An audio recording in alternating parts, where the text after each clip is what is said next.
A Aline trabalha com audiovisual há mais de 20 anos. Ela é formada por, pela Unesp em rádio e TV e formou também em direção de fotografia pela University of Southern California. Ela trabalha como operadora de câmera e de Steadicam, sobretudo, mas já fez trabalho de assistência de câmera, de foquista. E ela se formou como operadora de Steadicam com o Gary Brown e com o Jerry Holloway. E hoje ela dá cursos também, tanto no Brasil quanto nos Estados Unidos, de operação de Steadicam pela Tiffen Steadicam. Então ela tem muita experiência. Aproveitem tudo que a Aline for falar hoje por aqui, mandem bastante perguntas. Oiê, bem-vinda! Obrigada! Pô, um prazer eu estar aqui, muito legal esse convite. Eu queria agradecer vocês do Fotolab, você, Michele, e eu tô achando sensacional, né? A quantidade de conteúdo em live que tá acontecendo. Acabei de sair lá da ABC. Eu tô pensando, acho que se a da ABC deve estar acontecendo agora, a galera que eu conheço que tá lá vai ver ali. Vai migrar. Daqui a pouco migram uns aí. E também queria te agradecer, porque o fato de você ter me chamado para fazer isso aqui, como eu nunca tinha tido essa experiência e tal, eu falei, deixa eu me preparar, né? Já que vai rolar um bate-papo, eu queria pelo menos poder contribuir, né? De uma forma mais interessante. E aí sentei para escrever umas coisas e virou outra coisa e veio um monte de coisa. Então, obrigada por isso. Você agora contribuiu para um outro negocinho que eu vou fazer um suspense aqui por enquanto, mas eu acho que eu vou falar mais para frente disso aqui nessa live aqui. Vamos fazer um suspense. Aproveita. Uma das coisas que contribuiu. A gente está muito feliz. Assim, o Fotolab nasceu de uma iniciativa da galera de Goiás, aqui de Goiânia, de fato, de juntar esses profissionais aqui para poder trocar uma ideia. E o Fotolab em casa, no fim, está sendo muito bom, porque a gente está conseguindo ampliar isso, trocar ideia com o pessoal de fora, e, enfim, ter você aqui está sendo ótimo. Obrigada, Aline. Valeu, muito legal. Então, bora começar. Me conta um pouquinho sobre sua experiência. Eu já te apresentei aqui um pouquinho o seu currículo, mas a gente quer saber como você foi parar em Steadicam, como que é 20 anos quase, como operadora de câmera e como Steadicam, né? Então, bom, você já falou um pedacinho aí, né? Eu até escrevi aqui, porque aí você me pediu, né, esse resuminho. Eu falei, caraca, 20 anos, meu, eu vou escrever umas coisas que eu não lembro mais o que aconteceu, né? Uhum. E, enfim, eu comecei em televisão, eu saí da Unesp e fui direto pra TV. Sempre as coisas foram encaixando, porque eu sempre soube muito, né, o que eu queria fazer. Eu tinha muita certeza que era coisa de câmera mesmo. E foi sempre encaixando, eu caí direto num... Eu passei um período rapidinho depois da Unesp em Ribeirão Preto, na Usina Animada, um estúdio de animação. E fui depois pela minha xará, Aline Rieira, que eu sou eternamente grata. Ela que me fez parar em São Paulo. E eu sou de Piracicaba, né? Eu tô aqui agora, inclusive. Interior. E foi por ela ter me chamado para trabalhar nesse canal de TV que era um negócio de... Era uma operadora de turismo. Então era o canal de TV dos sonhos, porque você não tinha a trabalhar com coisa ruim, com notícia ruim. Era só viajar e coisas legais. Então isso me moldou como... Foi onde eu tive certeza absoluta que eu era da câmera mesmo. Então teve um período grande aí em televisão. E eu entrei nessa TV por ser mulher. Me chamaram para trabalhar nessa TV por ser mulher. E o meu primeiro freela, depois que eu peguei depois dessa TV, foi também por ser mulher, porque eles queriam um olhar feminino em cima do produto, era um negócio da Natura lá. Então eu acho muito interessante isso, porque eu comecei, ainda não tava essa vibe, né, da mulher no mercado, mas eu sempre passei por esses caminhos de uma forma muito interessante, fui beneficiada horrores, assim. Uhum. E aí, depois de televisão, eu caí nos freelas, ainda bem, né? E fiquei para sempre. Deu uma passadinha pela Band também, que me ensinou os processos do ao vivo, que fazia muita coisa ao vivo, ou a pressão, né, de trabalhar ao vivo. E aí, freela para sempre, aí nunca mais. E aí foi nessa que, no meio desse caminho, eu rodando um making-off de um curta com o Clóvis Veneno. Meu querido mestre, que foi ele que me introduziu, né? Me apresentou Garrett Brown, que é o inventor do STED. Aí tava fazendo o making-off desse filme, que virou o making-off de Stead só, né? Acho que a produção não gosta. Nunca mais me chamaram pra trabalhar, né? Aí o Veneno se ligou, falou, meu, você curte essa parada aí, vem cá que eu vou te ensinar, né? Isso é um troço muito legal da comunidade de operador de stead, né? É uma irmandade absurda, assim. Você é abraçado mesmo, quando você demonstra que você tem paixão mesmo pelo negócio. E o Veneno é um desses caras. E aprendi com ele, mas ainda numa época que ainda não tinha os steads pequenos. E eu ainda bem perto, mais ou menos, do início de carreira e tal. Eu falei, putz, será que isso é pra mim? Mas não demorou muito, eu já falei, não, é sim. Aí numa viagem para os Estados Unidos, num job que eu peguei lá, eu falei, quer saber? A louca, eu vou comprar um stead, um pequenininho, era um Pilot, tinha acabado de lançar stead pequeno. Falei, agora é nóis, né? Meu momento. Aí eu fui fazer um job lá, comprei o stead, mandei entregar no hotel, meu. A louca. E o stead chegou e eu trouxe pra cá e deu tudo certo. Então eu comecei com os pequenos aqui e fui que fui. Aí logo lá para depois do Veneno, eu fiz um workshop com o Veneno, né? E depois disso eu fui lá fazer o workshop oficial, né? De uma semana, que é esse que hoje eu sou instrutora. Às vezes, né? Ele é itinerante, ele acontece no mundo inteiro. E tem, obviamente, mais nos Estados Unidos, né? Lá que é a fonte da parada. E eu dei sorte ainda de morar na cidade. Hoje eu moro em Los Angeles, né? Que é a cidade onde é a fábrica do stead. E eu conheço todo mundo lá. Eu tenho basicamente um acesso livre lá. Então é tipo, é o sonho realizado, né? Dos operadores de stead. Eu acho, né? O meu era. E como que foi isso de você se aproximar exatamente dessa relação com eles, com a Tiffen, com esse lugar de fabricação, assim, porque eu imagino que isso trouxe para você ainda muita coisa, né? Para além da experiência da operação em si. Nossa, foi fantástico. Foi outro momento que eu sempre falo, eu tenho sorte, muita sorte, mas eu nem acredito em sorte. Eu acho que é você estar absolutamente preparado para aquilo que você quer fazer. E aí, na hora que a oportunidade aparecer, você vai agarrar, entendeu? E comigo foi um pouco assim. E eu tava num curso com eles lá nos Estados Unidos em 2012. E aí eles falaram, foi ali que fizemos amizade, né? E aí eles falaram, ó, em 2013, no ano que vem a gente tá querendo ir pro Brasil, bora ajudar a gente, né? Fazer uma tradução e tal. E eu já falava inglês e português, né? E foi ali que eu descobri que eu conseguia fazer tradução simultânea. Foi genial também. E aí descobri paixão por isso. Meu hobby é traduzir, eu adoro, assim. E comecei nessa e entrei e assistindo os workshops, né? Ajudando no que fosse possível no Brasil, traduzindo. Aí depois que eu mudei pra lá, eu sempre, pelo menos 1 ou 2 por ano eu tô. Pra mim na época que eu fazia esportes, né, eu fazia o Rally dos Sertões, eu fiz por 10 anos o Rally dos Sertões, e eu considerava o reset do meu ano, assim, né? Cada rally era, vamos agora é a renovação para o ano seguinte, é uma faculdade da vida, assim, né? E hoje eu considero os workshops de stead, porque eles são uma semana inteira de imersão, só você acorda e vai dormir respirando e operando, e mesmo como instrutora, como assistente, como aluna, em qualquer posição que você esteja, se alguém aí estiver vendo que tem interesse em stead, vai fazer o workshop de uma semana, que é experiência para a vida mesmo. Então ele que é o meu reset anual, assim.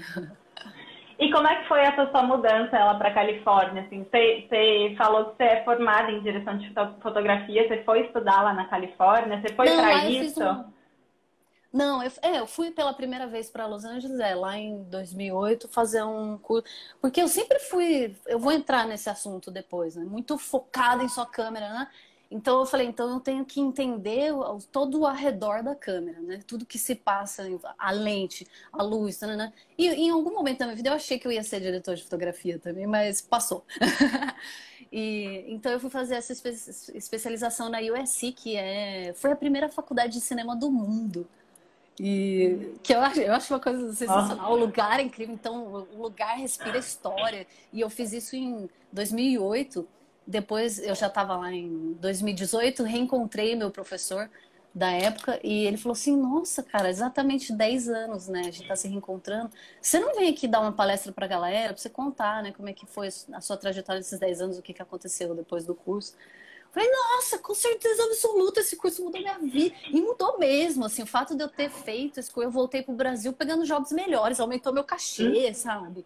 Então, nossa, estudar pra mim... Deixa eu fazer um parênteses importante aqui, que eu acho que é a linha da minha vida putz, eu acho isso tão fundamental e tá tudo associado a estudar. É isso aqui. A parte de cima é vida, é yoga, é steady, trabalho, relacionamento, família, né?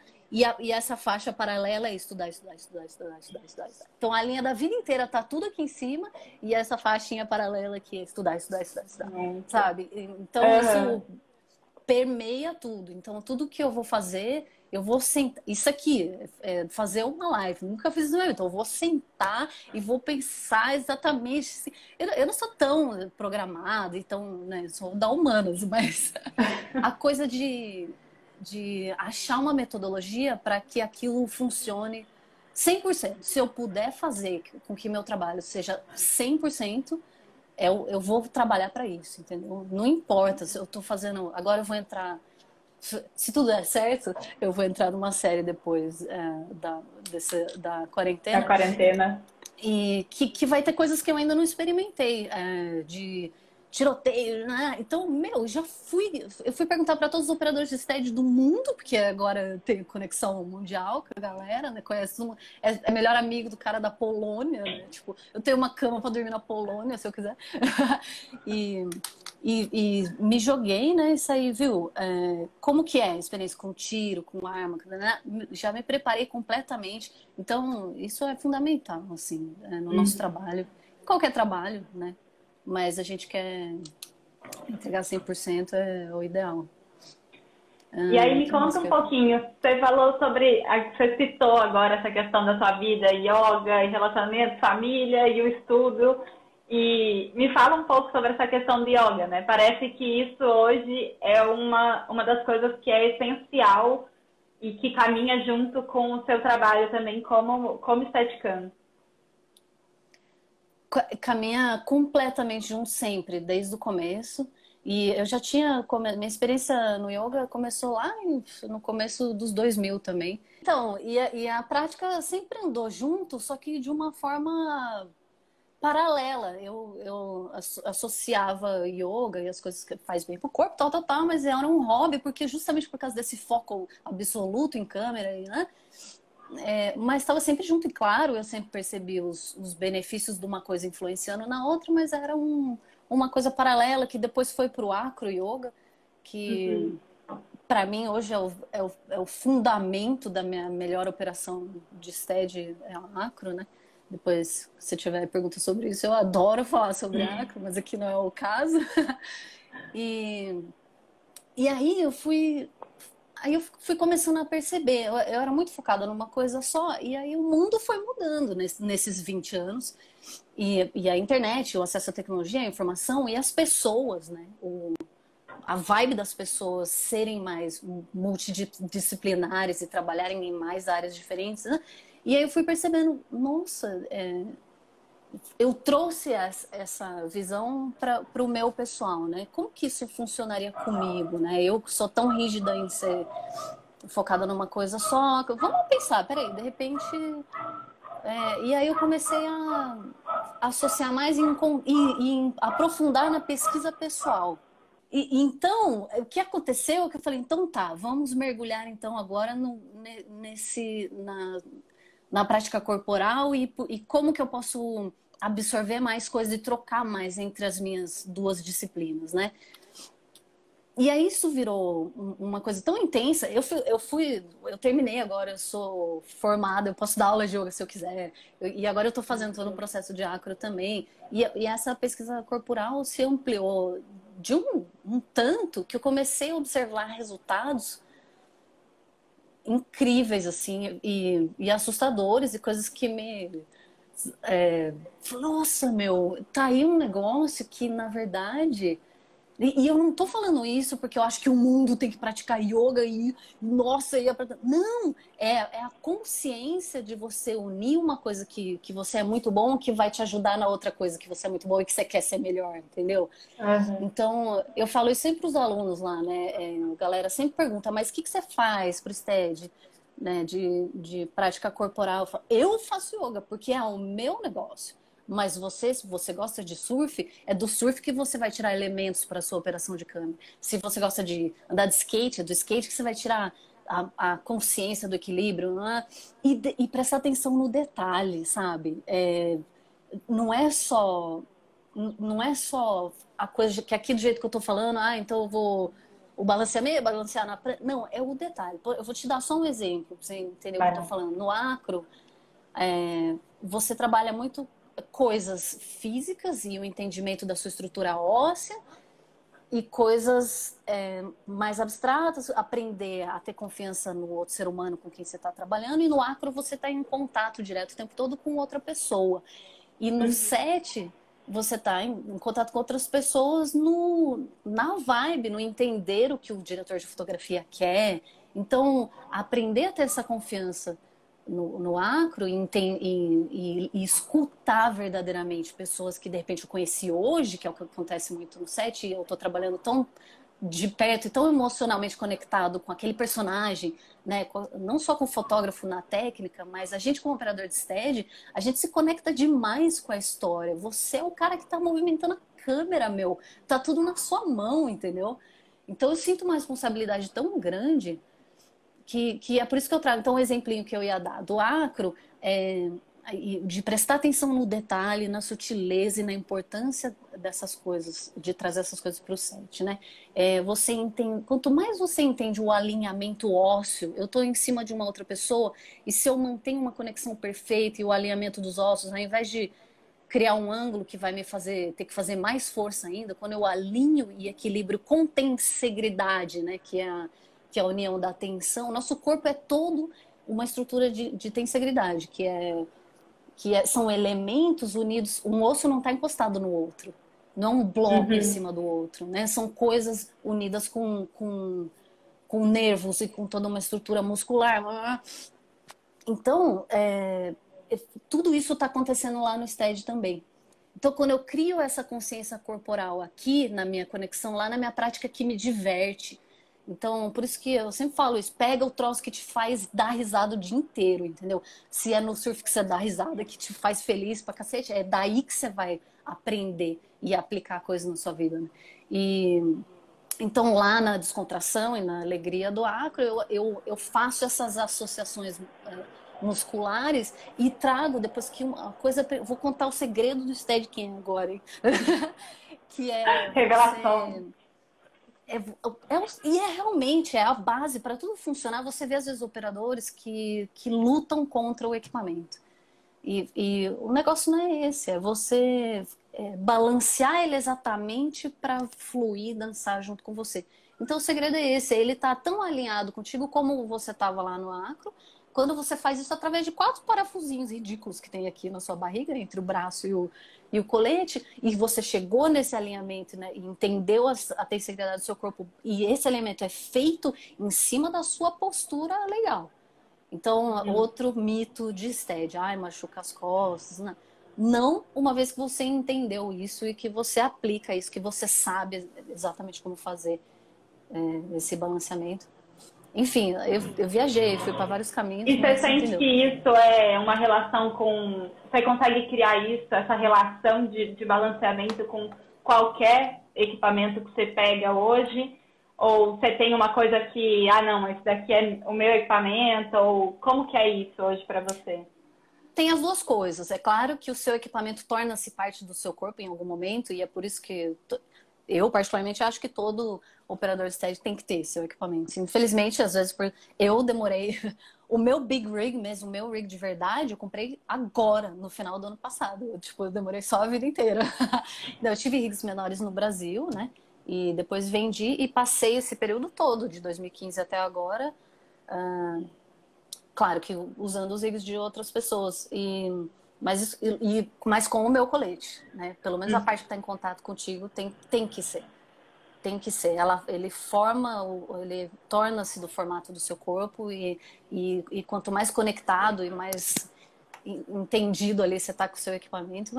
Mas claro, o meu estudo ele se ampliou agora para outras áreas e E foi para entender a operação de câmera no geral, não só no stead. Então, mesmo que eu pegue um Ronin amanhã, alguma coisa completamente diferente, uma câmera na mão, né?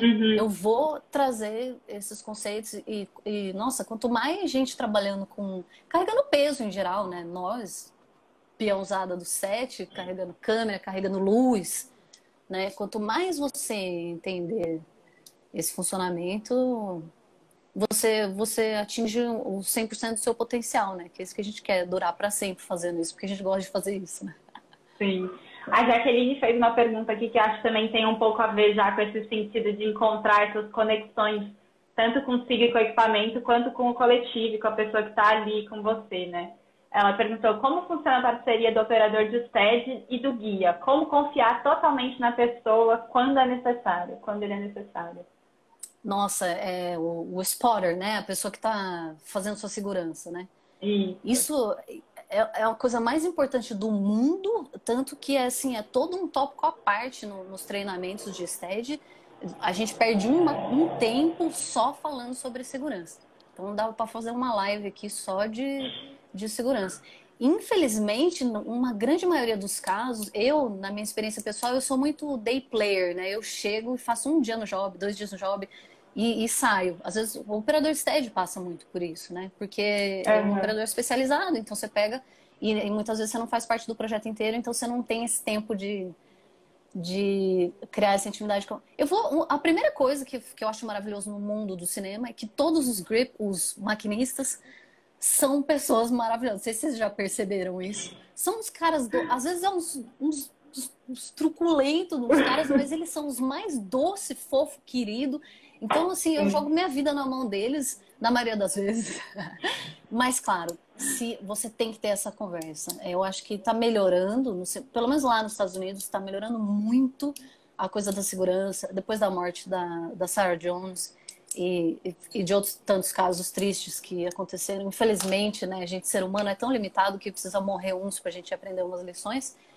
E eu penso muito nela, assim. Enfim, depois disso muitas coisas mudaram e tem reuniões de segurança a cada começo de set. Eu vi isso acontecer agora aqui no... Ah, não, isso foi lá também. Tá tendo no Brasil também, né? Reunião de segurança. Sim, geralmente em sets maiores e tal, tem, sobretudo assim, no eixo, né?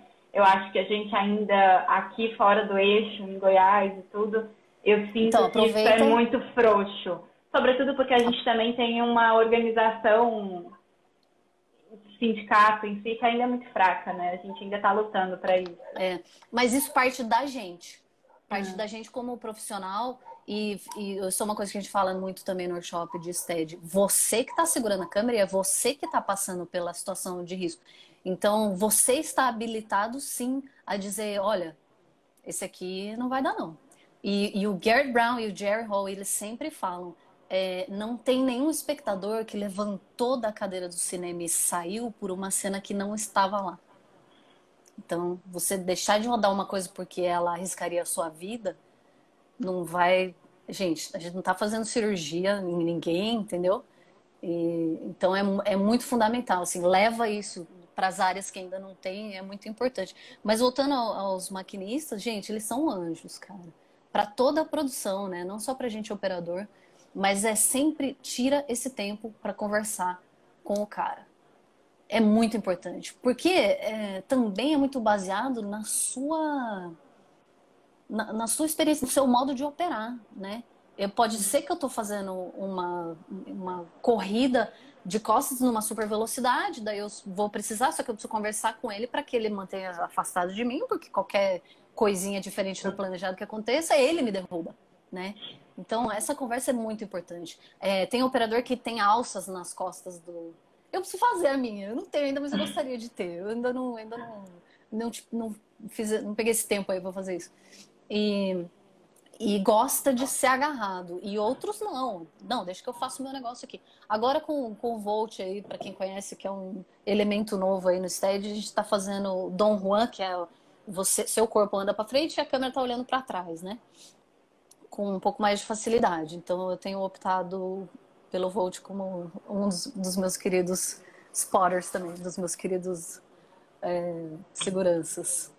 Mas é uma conversa que tem que acontecer. E eu entendo que no set sempre é muito rápido, tá tudo acontecendo. E vai, tem que ir porque a luz vai acabar.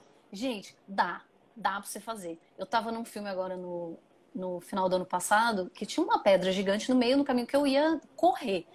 Aí eu optei por fazer, mesmo naquele momento eu ainda não tinha o Volt, mas eu optei por fazer Dom Juan porque justamente era um caso que não deu tempo de conversar com as pessoas. Eu falei, é uma cena. E aí, nesse momento, você também tem que estar conectado. Isso que é o mais legal da gente. A gente é um apertador de parafuso que toca poesia, que escreve poesia, entendeu? Então você ao mesmo tempo tem que estar conectado com a história. Eu tô pensando na minha segurança, mas ao mesmo tempo eu sei que é uma cena de ação e eu tinha que correr e eram os caras perseguindo outros caras. Então, se essa câmera se não ficar a operação de stead mais fabulosa e estável do planeta, faz sentido, porque com aquela história e com aquele momento da história, né? Então, você ter a paz de espírito de num momento de pressa, de set, alinhar todos esses pensamentos e tirar esse segundo. E aí tinha essa pedra gigante no meio desse caminho aí. Tinha uma pedra no meio do caminho, muito grande. E eu falei, e aí, gente, vai cair a luz! Corre o quê, meu, sabe? Se vai cair a luz e não deu certo no primeiro nem no segundo, no terceiro take, que era o que daria certo, já caiu a sua luz de qualquer jeito.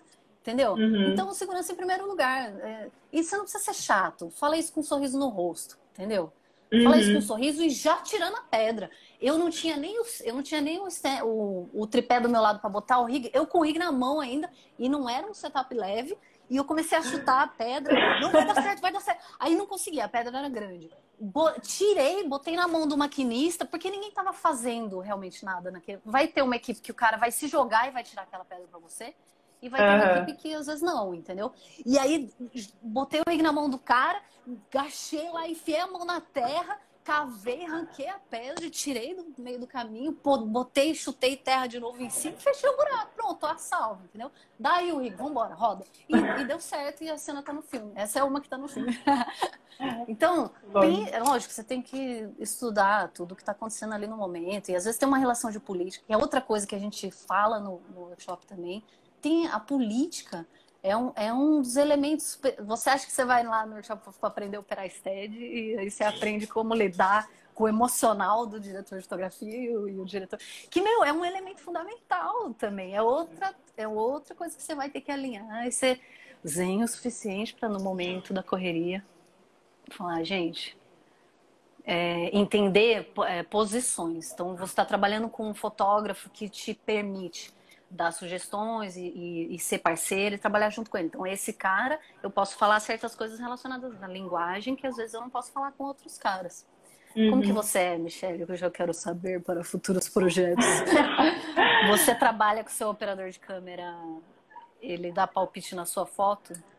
Eu acho que sim. Eu sou muito aberta, assim, a percepções. Para mim é uma coisa que é importante. Até para saber se o que eu quero tá chegando, sabe? Eu tô chegando lá mesmo, assim.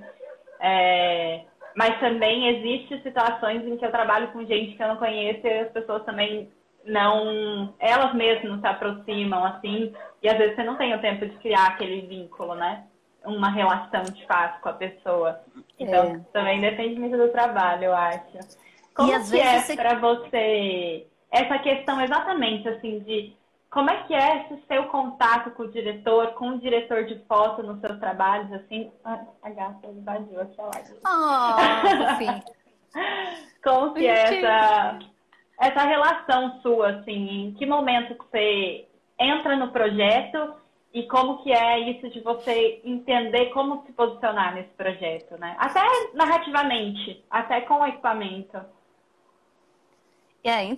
De novo, né, essa mesma coisa que eu acabei de falar sobre ter a serenidade de conseguir alinhar todas as linhas, as frentes, né, o mecânico, né, o diretor, da mesma forma que ele escolhe lente, você também vai escolher como trabalhar. Mas, enfim, eu acho interessante. Uma das coisas legais de ser operador de stead é isso também. Às vezes é tão plural quanto ser freelancer, né? Um dia, que nem eu mencionei, eu faço bastante day play, eu só chego lá naquele dia e nem teve conversa nenhuma. esse Job da Pedra, eu estava substituindo outro operador de stead, então não teve conversa zero, mas ao mesmo tempo eu fiquei uma semana nesse job e eu criei uma conexão tão incrível com o ator principal, era, desses caras que, ai, quero trabalhar com você para sempre. Sabe, você tá ligado, ator que entende câmera, né? Sabe o que tá acontecendo e a conexão das duas coisas. O cara, a gente dançava junto como se a gente fosse parceiro de dança, assim, sabe? Tinha em um job que eu fiquei 5 dias, sabe? Não foi nem o projeto inteiro. Então acontecem essas coisas de casar e, nossa, bateu o santo, né? E com o fotógrafo a mesma coisa. E esse fotógrafo desse job também aconteceu isso e a gente ficou super amigo depois, assim. Ele foi me visitar lá. Um cara maravilhoso. Ele chama Carlos Hidalgo, mexicano. Assiste o trabalho dele. Ele tem um olhar muito bonito. A foto desse filme é muito bonita. Deve sair em breve. Então, às vezes é conexão zero, infelizmente, e aí você dá a sorte de criar essa conexão no set, ou não, às vezes fica um trabalho super legal mesmo, independente. E às vezes, quando você está no projeto inteiro, como é esse agora que eu vou fazer, eu já tenho todos os roteiros, e o fotógrafo é meu amigo, e é um cara que eu sempre quis reencontrar, é um brasileiro, o Azul Serra. E a gente trabalhou lá no comecinho dele, e eu sou apaixonada pelo trabalho dele, pela visão dele, pelos estilos dele e pela vibe.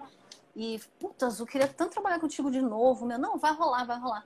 Só que a gente trabalhou junto quando ninguém era ninguém, assim, e foi tão legal. A gente fez um plano sequência de uns 7 minutos, um curtinha, só stead. Nossa, é tão legal quando o fotógrafo entende, né, todo o potencial que o stead oferece, né? Acontece muito da gente pegar muito trabalho que a gente é só uma substituição de um trilho, né?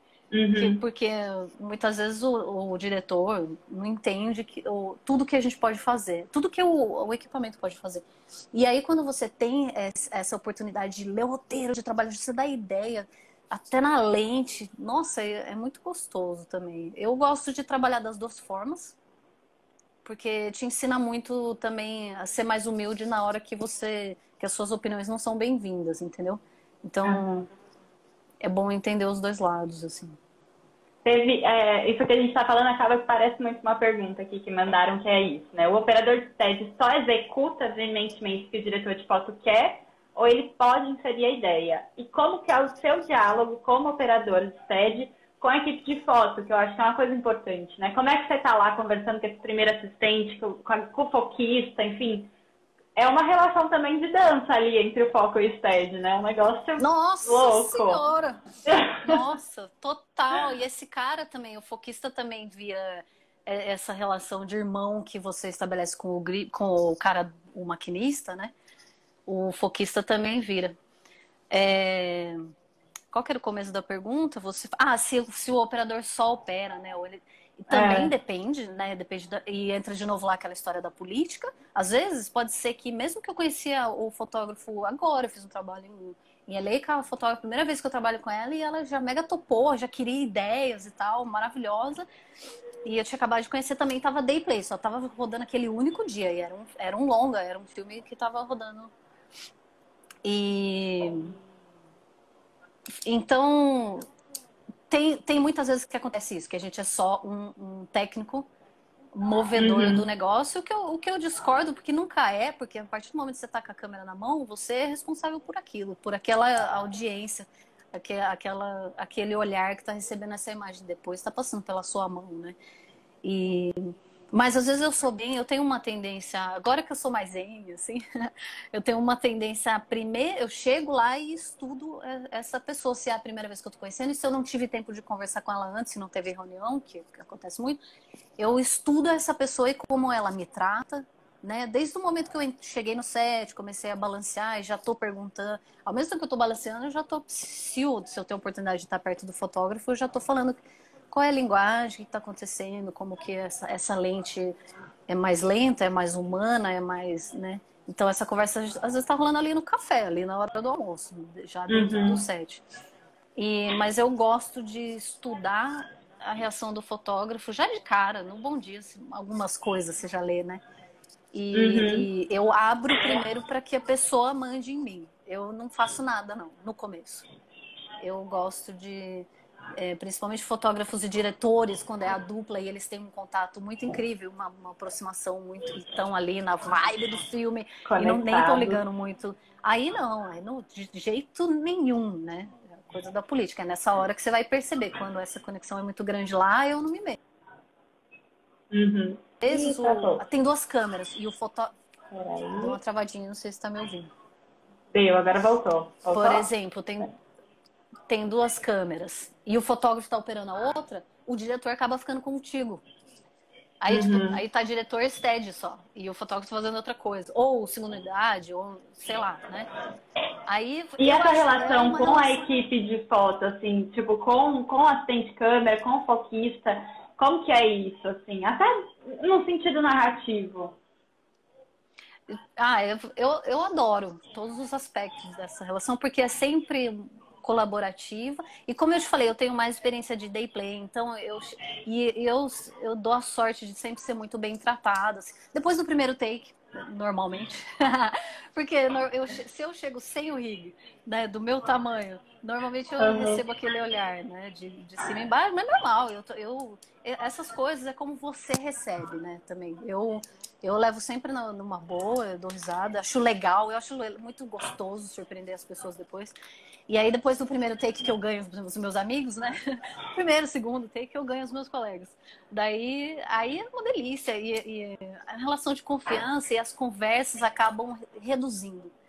Esse eu acho mais legal. Quando você percebe que a relação tá ali, tá valendo a pena, é quando eu preciso falar menos e menos. E eles para mim também, né?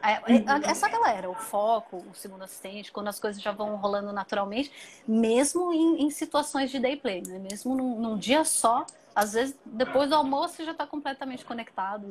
Adoro isso, adoro. E na questão da linguagem, por exemplo, são esses os caras também, quando eu chego no set e o diretor está muito ocupado e o fotógrafo está muito ocupado, são eles que vão te situar.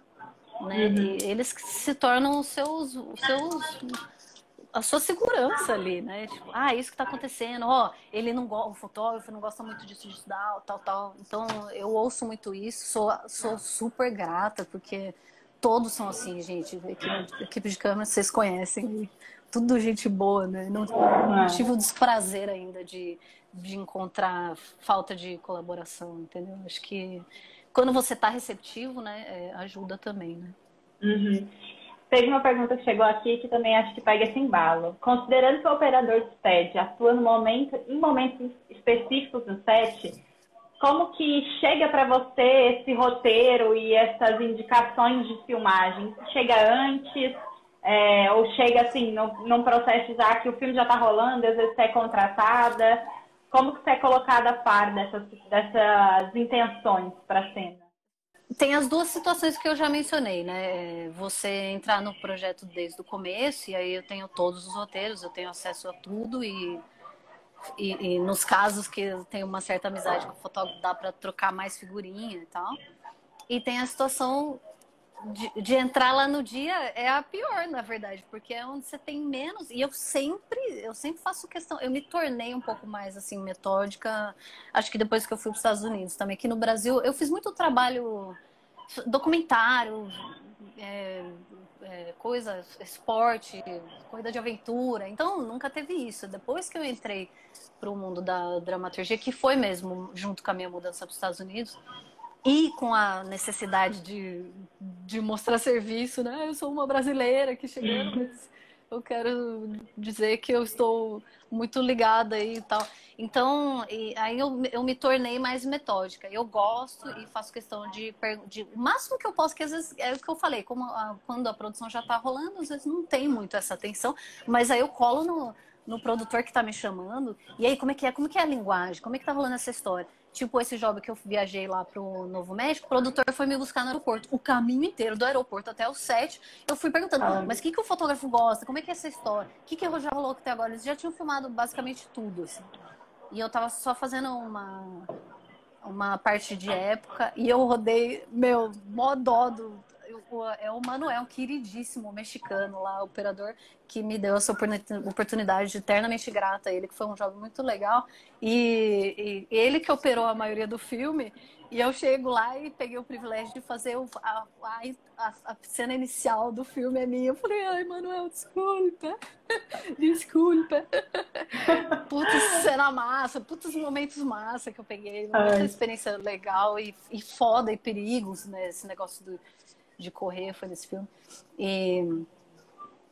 Mas é isso, e mesmo assim, esse filme eu não tive a oportunidade de conversar muito com ninguém, porque já tava rolando, mas aí a oportunidade de serem se agarra, entendeu? Catei o produtor e aí me conta tudo, quem é quem. Então é no momento, no cafezinho com o ator, com o figurante, às vezes. Você tira informação valiosíssima, entendeu? E isso é sensacional, que as pessoas estão dispostas a falar. Eu gosto de como se eu posso, se dá tempo, se eu já estou pronta. Na época que eu trabalhava em trabalhos menores, mas não tem muito coisa do horário certinho, eu fazia questão de chegar antes mesmo, um monte, sabe? Eu vou ali, eu fico no meu canto lá, não tem problema não, eu monto, porque daí eu vou tirando informação quando é esse caso, né? Mas duas perguntas aqui. Teve um pessoal que perguntou qual é o equipamento que você está usando atualmente, o seu equipamento. E uma pergunta aqui do Sombra, que foi muito legal também. Com a chegada dos estabilizadores hoje, como o Ronin e tudo, o uso do STED diminuiu? Como é que você sente isso também, você como operadora de STED? Diminuiu num mercado. O mercado dos STEDs pequenos. Quando aconteceu essa transição, eu já estava indo para lá. Assim, foi uma transição junto com a minha transição também. Então, eu dei a sorte de pegar o mercado dos rigs pequenos ainda aqui no Brasil. E eu tive 2 aqui no Brasil, eles se pagaram, que foi em pouco tempo, só operando, que foi genial. E eu não teria tido essa sorte se eu tivesse entrado nesses rigs pequenos depois da entrada dos gimbals. Eles com certeza diminuíram, o que faz todo sentido, né? Se você está com câmeras pequenas, com DSLRs, faz todo sentido. Eu não acho que um monte de gente, acabou com a sua vida, essa rixa. Não, são ferramentas diferentes para jobs diferentes, entendeu? E super valiosas. Mas eu dei essa sorte de não ter os gimbals quando eu comecei, quando eu tinha os rigs pequenos, né? E aí eu fiz a transição na hora certa. Hoje eu tenho um M2, que, aliás, era uma outra observação que eu ia fazer para o pessoal mais novo, ter paciência. As coisas na vida, elas vão acontecendo quando você trabalha com afinco, quando você corre atrás. E a minha história com o meu rig foi bem isso, assim. Eu comecei com os pequenininhos até eles se pagarem, e sempre com coisas, fazendo filme de amigo, curta-metragem eu sempre quero falar music videos, videoclipe. E um monte de coisa assim. E tem paciência, e vai trabalhando e vai subindo o degrauzinho aos poucos, entendeu? Porque acho que você até mencionou isso na sexta, na sua live, né? Quando você tá aqui, você vê o que o fotógrafo está fazendo e como você pode atuar para facilitar a vida dele, né? Então, da mesma forma, eu gosto dessa subida ser lenta e gradual para você aprender todas as etapas do processo. E no caso, a minha parte física do stage foi assim também. Eu fui comprar o meu rig. Meu rig é um lançamento agora da Tiffany do ano passado. E eu comprei ele agora no final do ano passado, que é o M2. E que, putz, pra mim é o melhor rig até hoje, assim. E eu tava juntando a grana para comprar um Archer, que é mais ou menos similar, há muito tempo. E quando eu tava perto de conseguir, nossa, meu, agora vai dar, tal, aí ainda tinha um tanto, lançaram o M2 e eu fui, testei e tal. Nossa, M2, eles conseguiram, eles fizeram a proeza de reunir o melhor que há no conceito, na minha opinião, né? Tem o M1 também, e tem rigs grandes maravilhosos que são mais capazes de outras coisas, mas para o meu tipo de trabalho, para as coisas que eu faço, nossa senhora, e ainda veio acoplado com o Volt, que é esse equipamento que eu mencionei. E, putz, para mim a conquista é uma conquista que significou a junção de um monte de fatores aí, ter comprado esse rig e ter conseguido pagar por ele 100%, para mim é super valioso, assim. Agora botar ele para trabalhar aí, para ele se pagar. Esperar a quarentena agora. Tem mais uma pergunta que é exatamente isso. Como é que está o mercado para operador de Steadicam, né? Você tem essa coisa que você atua, na verdade, no mundo inteiro já, né? Assim, você tem uma forte base aqui no Brasil, você tem uma forte base lá nos Estados Unidos, você faz os trabalhos que você fez no México. Como é que está o mercado para você? Eu acho que é a melhor coisa que você pode responder para a gente. O mercado sempre vai estar bom se você realmente você fizer a sua parte. Então, aquela história que eu estava falando no começo isso é uma coisa que eu aprendi com meu tio, que eu carrego comigo, que eu acho super valiosa. Não vai faltar as coisas para você se você fizer a sua parte. E correr atrás mesmo, se dedicar de uma forma... Eu acho que a gente tem que se ver, né, no mercado do cinema, às vezes, como atletas. E eu faço um pouco isso, eu até deveria fazer mais, assim, no sentido de treinar e correr atrás e vai buscar os seus outros assuntos paralelos que te divertem para trazer informação e não desiste, não para. É quarentena aqui, mas eu tô o dia inteiro. Eu não tive. A galera comenta, nossa, tô ficando de saco cheio. Mas de saco cheio de quê, gente? Tem tanta coisa para fazer. Eu não tô tendo tempo. Eu não consegui assistir série da Netflix ainda, porque eu não consegui sentar a bunda no sofá. Por estar fazendo, por tanta coisa que tem para fazer, entendeu? E treinar, eu não quero deixar a prática física e a mental aqui também, né? Mas enfim, eu desviei. Eu ia voltar para o que mesmo?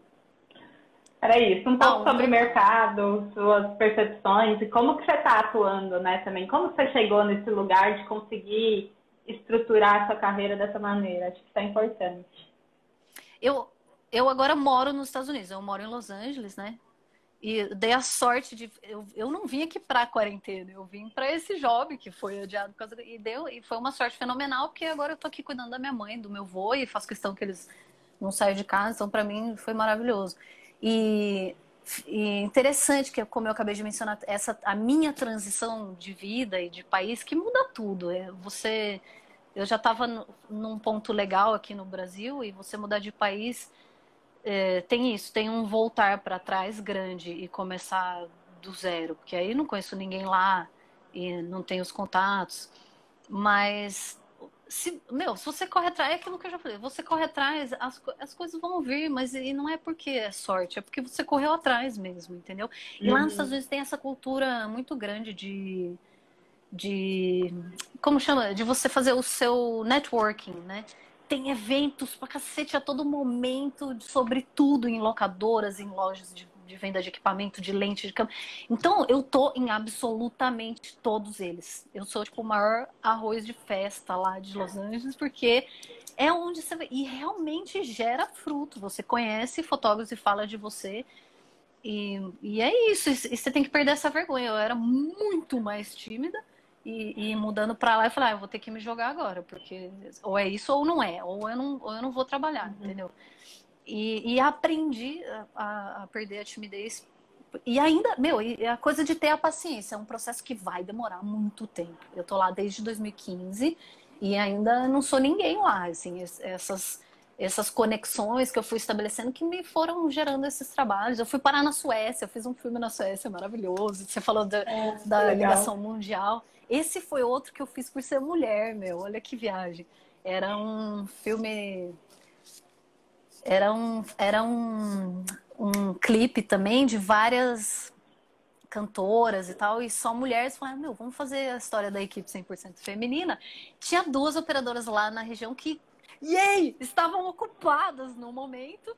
E aí, um post de Facebook, E isso que é a coisa que eu falei da irmandade dos operadores de STED. Esse cara entrou no grupo de operadores de STED, mandou ver lá, eu falei, viu, será que eles pagam minha passagem para Estocolmo? Pra ir? Mete o bronco, escreve lá. E aí, tô conversando com um produtor que conhecia... Não sei quem que conhecia, não sei quem, porque as pessoas do filme não estavam no grupo de operadores de STED, né? E, cara, virou um job, me levaram para Estocolmo. Eu fui pegar a coisa mais legal do mundo é que eu fui pegar meu rig com um cara que trabalhava no escritório onde o Ingmar Bergman trabalhava, o escritório do Bergman. Eu falei, isso não está acontecendo. Opa, peraí, está acontecendo. Sensacional. Então, é você correr atrás, você nunca parar de estudar e dar o seu melhor, meu, que essas coisas vão acontecer, porque sim, entendeu? E uma equipe maravilhosa, esse pessoal lá de Estocolmo, pelo amor de Deus, foi um trabalho incrível. Aproveitando questões de estudos, mais uma pergunta. Você deu recentemente um workshop, que é esse do Chief em Steadicam, lá na Bucareste, em São Paulo, né? E aí tem uma pergunta disso, assim, esses workshops vale a pena o investimento? Fazendo workshop bronze ou gold, as empresas contratam apenas com o curso? Ah, interessante você fazer essa pergunta, porque ela tá até aqui nas minhas anotações. Eu recebi essa pergunta de um aluno uma vez e eu ia usar ela como exemplo, porque justamente para falar disso, da importância do seu autoestudo, de você conectar com o que você faz. Sim, workshops, principalmente o Gold, como eu já mencionei antes, é uma experiência para a vida. E porque tem bastante tempo, e são 5 dias, dá tempo de abordar mais coisas e coisas fundamentais, assim, para você. Mesmo se você for operador de câmera na mão, você vai usar e é sensacional, entendeu? Uhum.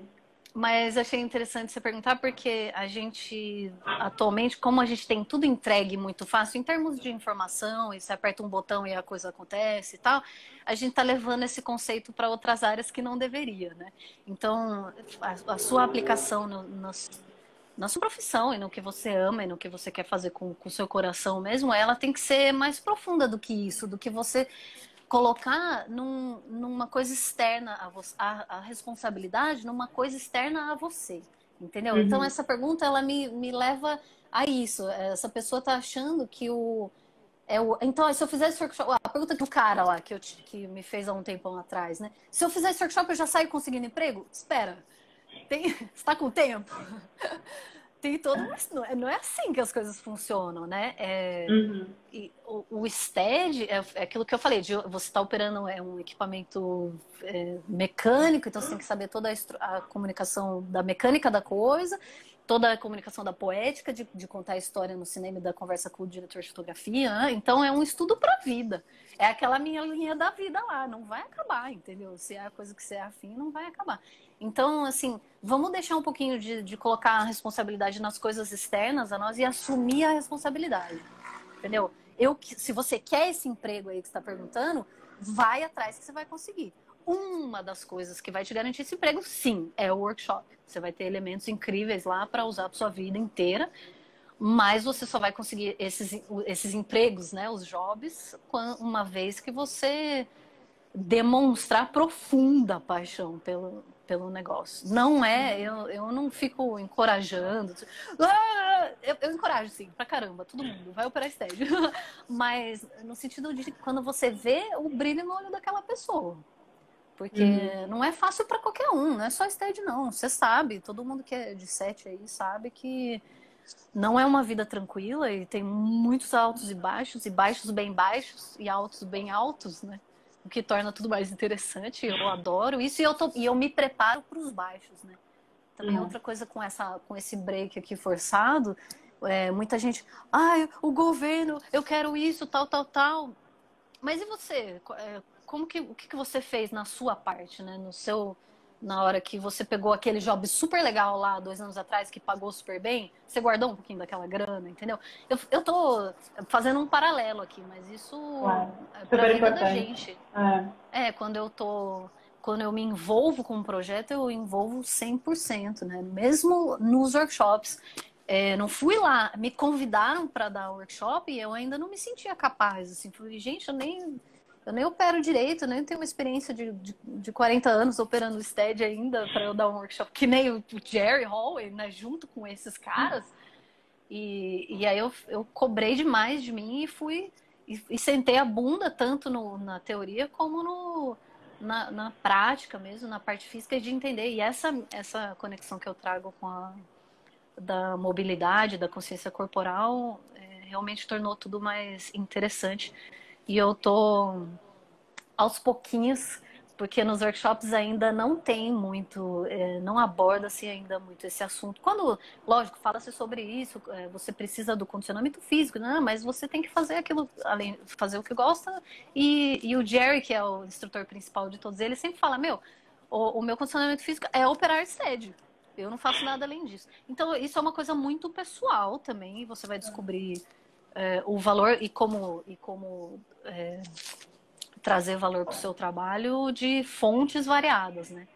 Então, eu não gosto dessas perguntas genéricas, assim, faça isso que vai acontecer. Faça yoga porque... Tanana. Não, você vai fazer o seu negócio. Essa pesquisa pessoal, individual, que tem que seguir o resto da vida acontecendo, ela é fundamental. Ela é muito importante. A gente não percebeu ainda a importância do autoconhecimento e está acordando para isso, assim.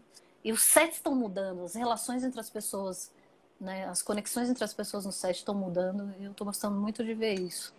Mas, retomando então a pergunta do Sombra, ele fala essa questão, que é uma questão que eu sinto que é muito importante para você, né? Essa questão do corpo, a relação do seu corpo com o steady, assim, que é essencial.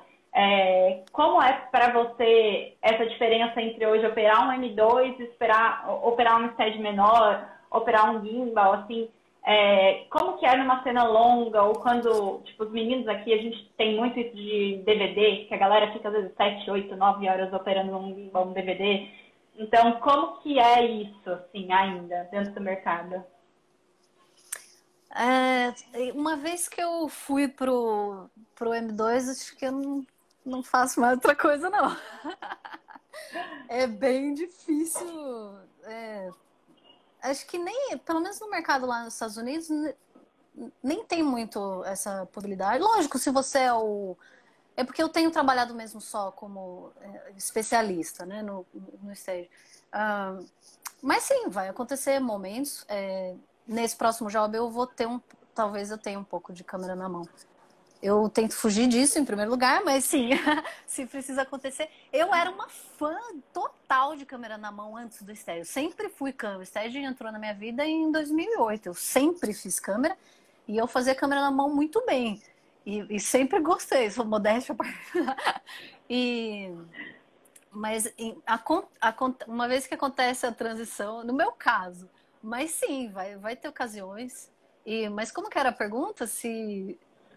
Essa questão do peso, assim, aguentar muito tempo, ter cenas longuíssimas, ou, enfim, uma situação de show, de videoclipe, às vezes, que são take mesmo. Então, o steady, é por isso que eu escolho o steady, porque depois que eu entendi, que eu criei essa consciência corporal, o steady é o único de todos esses equipamentos que a gente falou, a não ser os gimbals com o peso transferido, quando o gimbal está ligado num colete, aí é a mesma coisa. O peso está sendo transferido para toda a sua estrutura óssea. Então, por isso que eu falo que eu não volto mais a fazer. Se eu tiver escolha, eu não vou fazer, entendeu? Mas é lógico, a gente é operário dessa indústria, e é claro que jogou na mão, você vai fazer. Mas a vantagem é que com o steady, sim, você trabalha 20 horas por dia. Não vou te falar que é tranquilo, não é? Porque tem setups bem pesados aí nessa vida.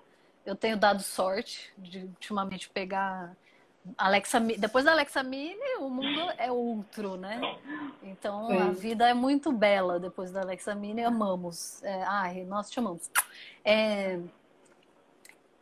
Então, pelo fato dele estar correto, por isso que é o valor absurdo desses workshops, porque é lá que você vai entender esse balanceamento perfeito em relação ao seu corpo. Quando você tem isso dentro do seu eu totalmente, e esse balanceamento torna-se segundo a natureza já, né? Você já entrou no rig, você já está nele.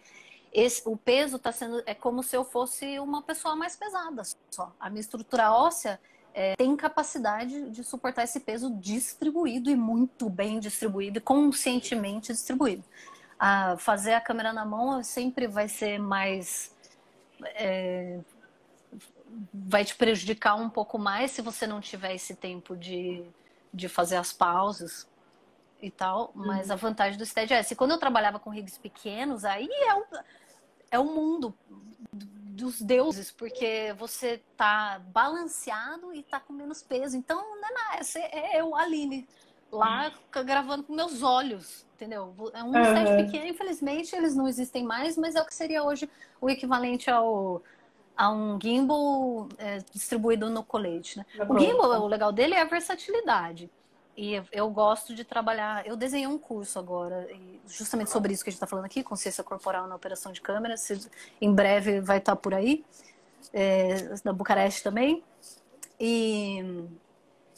E aí ele aborda esses outros assuntos também, porque é você ter consciência corporal no trabalho que você faz, né? Não só especificamente. E aí eu viajei agora, mas o gimbal... e o legal do gimbal é que ele tem essa versatilidade. Eu posso tanto trabalhar com ele como um objeto independente, passar para a mão de outro operador e trocar de andar, que é uma coisa que o Steady não faz, então isso que é o legal dele. Como eu posso acoplar ele em mim? Eu já não faria essa opção como operadora, ainda bem eu tenho o meu equipamento próprio, eu vou fazer com o meu. Porque uma vez que eu estou distribuindo, eu prefiro distribuir com o Steady, porque no meu ponto de vista ele é mais linkado, né? com a experiência humana, né? Isso que é o que o Steady traduz mais, a experiência humana, eu acho. Tanto que com a chegada do Volt, o Volt é uma ajudinha, ele tem uns motorezinhos ali no gimbal, o gimbal onde você pega no Steady, né? Que ajuda a segurar em situação de muito vento. Como eu mencionei antes no Dom Juan, que você tem problema com nível e tal, ele dá uma força legal. E entre outras ajudas incríveis. Então, depois disso, quando você tem coisas para te auxiliar, você pode transportar a sua atenção para o que importa, para contar a história, e não para o que está acontecendo no seu corpo.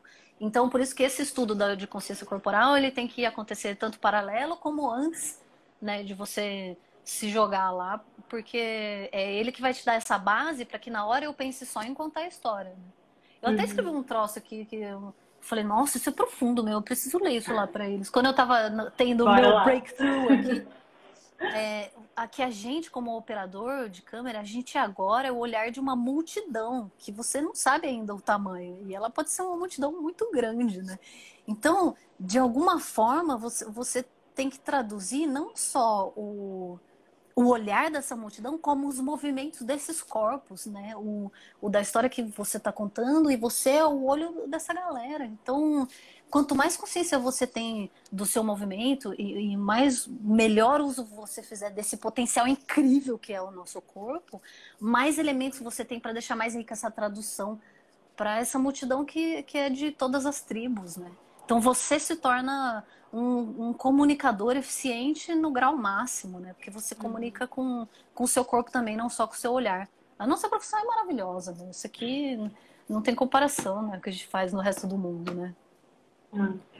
Vamos sair dele, então. A última pergunta, que era a pergunta da Mari. Na verdade, ela falou duas coisas assim, que eu acho que estão completamente ligadas, né? Sobre o workshop, se existe algum tipo de bolsa de acesso para esses workshops, tanto aqui quanto nos Estados Unidos. E aí, entrando um pouco nessa questão, que é uma questão econômica e social, assim, né? O STED é um aparelho caro, os cursos oficiais, os cursos assim, são cursos muito caros. Como que a gente acha esse equilíbrio também para poder dar acesso e dar oportunidade para pessoas que têm interesse, mas não têm condição financeira dentro do mercado, para poder se especializar e buscar uma especialização adequada? Eu também mencionei uma coisa perto disso aí anteriormente. Eu nunca tive grana, porque quem me vê hoje, CB2, puta rig, cara, eu nunca tive grana a vida inteira. Todos os trabalhos que eu comecei, esse meu período de jobs pequenos, foi praticamente minha vida inteira no Brasil. E assim, o meu nível de disciplina me permitiu chegar onde eu tô aqui hoje. Então, eu gosto de falar, de incentivar esse lado bastante, porque eu acho que é muito importante que a coisa para de colocar... Assume a responsabilidade para você, entendeu? Para de colocar a responsabilidade em coisas externas. Então, em primeiro lugar, o que eu falo é isso. Corre atrás que vai dar certo, entendeu? E corre atrás, assim, com um alto grau de comprometimento, assim. Por isso que é o que eu falei também, você tem que ser extremamente apaixonado. Mas eu acho também que, ao mesmo tempo, tem que ter mais acesso. Esses cursos que eu dou para outras instituições. A Tiffen que me convida, a Bucareste que me convida. Então, eu vou como instrutora e entrego, abro o meu coração inteiro. Então, mas eu não sou a organizadora, então, em termos financeiros, mas eu sei que a Bucareste tem desconto para as mulheres da AFB, tem coisas nesse sentido. Mas gostaria sim, se de repente surgir algum convite de alguma coisa alguma ideia que alguém tenha de fazer mais, espalhar mais. Mas infelizmente é uma brincadeira cara, né? Você é muito normal que o operador tenha o seu próprio equipamento. Aqui no Brasil ainda se aluga, nos Estados Unidos nem alugar, você não acha stead para alugar, você tem que ter o seu equipamento e lá, obviamente. Se você ganha em dólar, mesmo tendo trabalhinhos menores, você consegue em bastante tempo juntar uma grana, que foi o que eu fiz lá, né? Aliás, eu esqueci de mencionar que eu passei pela Becine lá, e eu era técnica de locação, com um salário de técnica de locação. E esse foi, aliás, Bianca Halpern, maravilhosa, que é a dona da Becine lá em Los Angeles, fotógrafa, devo minha vida a ela, assim, porque ela que, putz, eu virei uma lens geek também por causa dela. Eu fui aprender mais sobre lentes e tal. Então, assim, mesmo trilhando um caminho mais humilde, digamos assim, se você tem disciplina, digo para as pessoas que já estão aqui, né, já estão fazendo assistência, já estão subindo os degrauzinhos aos poucos, vai sim que... Só que você tem que ter uma disciplina fora do comum. É a coisa que eu mencionei antes também de ser atleta. A gente tem que se considerar o que a gente é realmente um atleta. E treina não só o físico e a operação de câmera e o contar histórias, mas treina aqui também. Para você ter a disciplina e ficar firme lá no seu próprio. Se é isso mesmo que você quer, eu comprei um M2, sabe? Até hoje ele tá aqui montado na sala e eu olho para ele eu cheguei aqui, entendeu? Então, eu não nasci rica, ninguém me ajudou a pagar esse rig, entendeu? E eu consegui na raça mesmo. Então, tem isso, mas sim, eu sou super a favor, se tem uma coisa mais, se tiver de acesso, eu não tô com tempo agora, eu não faria assim, vou montar mas quem sabe aí no futuro, ou se rolar um convite, com certeza eu gostaria de compartilhar conhecimento com mais gente, sim. Vamos organizar isso para o Fotolab quando a quarentena acabar. Então, nossos cursos, a gente não tem grana, mas a gente tem vontade. A gente vai trazer isso todo mundo. Isso é o principal. O Vinícius falou uma coisa aqui que e basicamente assim, e se eu não sei se é a estética que eu quero? Fico com medo de investir e depois ver que não é para mim, assim. E aí? Infelizmente aqui no Brasil a gente não tem isso, né? Lá nos Estados Unidos tem, você vai na Tiffen, liga lá pro Tyson, a quem for fazer uma visita lá em Los Angeles, pode me ligar também, eu sempre dou uma força pros brasileiros lá. E faço tradução também, tudo. E eu virei consultora grátis, né? Porque eu não trabalho pra Tiffen, mas eu faço consultoria pra cacete. Então lá tem isso. Aqui, o que eu sugiro, que é o mesmo treinamento que você vai correr atrás das coisas da vida, de câmera e tal, ou colar num outro operador, que foi como eu comecei no Brasil, né? Encontrei o Clóvis Veneno, que tive a sorte absurda de encontrá-lo. Ou você faz, se você acha que você vai dar um esquema, faz um workshop, um bronze, que é um workshop só de 2 dias. Você vai passar por todos os elementos básicos, o fundamento da coisa. Você não vai ter a profundidade dos truques e tudo, mas você já tem uma base sólida para começar o seu treinamento. Então, eu juntaria uma grana para fazer um bronze de 2 dias lá na Bucareste. Dezembro deve ter, se a gente tiver liberado aí até dezembro. E, putz, se eu não estiver rodando agora, hein? Ih, Rafa! Vamos ajustar aí a agenda. Mas em locadora e cola nos operadores. E como eu disse, essa comunidade é sensacional, entendeu? Não existe muito isso de não vou passar o conhecimento para frente porque você vai tomar o meu lugar. Desculpa, né? Já passamos dessa fase. Então, se joga. Liga aí, manda mensagem aí pros operadores STED no Instagram. Adiciona você no Instagram, já pra ver. Isso. Eu recebo muita pergunta tanto de aluno como da galera. E aí, como é que faz, né, para entrar no mercado? E essa pergunta, ela é... De novo, bom, enfim, já falamos, eu não quero enrolar mais aí, que estamos no limite, não? Como é que tá? Estamos apertadas. Mas vamos encerrar, bora aí. Vamos, o que você acha aí ainda importante da gente falar pra gente encerrar também? Você ser isso também é muito falado nos workshops e eu adoro. Tem muita lição de vida, meu. Vai fazer, você que tá na dúvida aí, vai fazer, que eu acho que você vai gostar. Cara, ainda faz, meu, junta a grana e faz o de uma semana, porque você vai tirar conteúdo E a gente ouve muito isso dos alunos também. Eu tive essa experiência pessoal. Você tira conteúdo para sua vida como operador de câmera e como pessoa, entendeu? Então, acho que vale a pena sempre. Então, e o que eu ia falar aqui também sempre é mencionado, você quer ser esse profissional que vai trazer valor ao trabalho, independente se o job não tem grana, e se eu topei lá fazer por menos e tal, você não vai dar menos porque você topou fazer por menos, entendeu? Então, você tem que ser essa pessoa que vai dar o seu 100% e vai trabalhar no seu potencial maravilhoso antes de chegar naquele set também. E dentro do set você vai dar absolutamente tudo que você pode, porque não só é o que vai te fazer, é o que vai fazer te ligarem de novo, né, pro próximo job, mas é o que vai te fazer crescer como pessoa, entendeu? E como profissional. Então, eu bato muito nessa tecla, assim, melhore o seu potencial, a gente tem um potencial. E no lado corporal, o meu objetivo, o que eu tenho como referência para entender potencial do corpo são os artistas do Circo du Soleil, né? Que eu sou apaixonada, assim, absolutamente apaixonada, eu vou em todos que dá, porque eles mostram pra gente o potencial do corpo humano.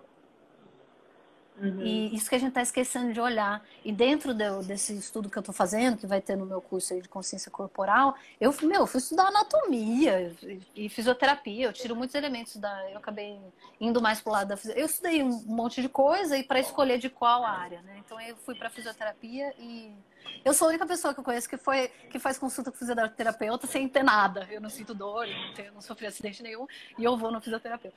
Porque é uma área sensacional para tirar. Então é lá, e através desses artistas e desses conceitos que eu vou aprendendo em anatomia, que eu entendo que essa articulação aqui foi desenhada, o desenho dela, o seu corpo já fala tudo que ele é, só pelo desenho dele o que ele é capaz de fazer.